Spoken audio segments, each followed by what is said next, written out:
week. Oops, dug up the grass.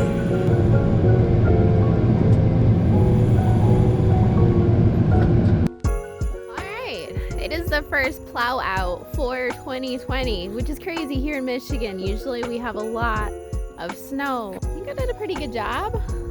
It's not beautiful, but I got it done.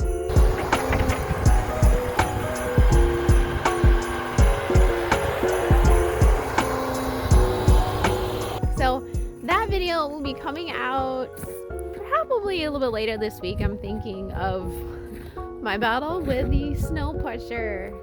So I had to get this off super fast because we are expecting rain. We actually got 6 inches of this white fluffy stuff overnight. It's already starting to melt and this is gonna be a huge mess. So I'm really glad I was able to get it cleaned up. So stay tuned, like and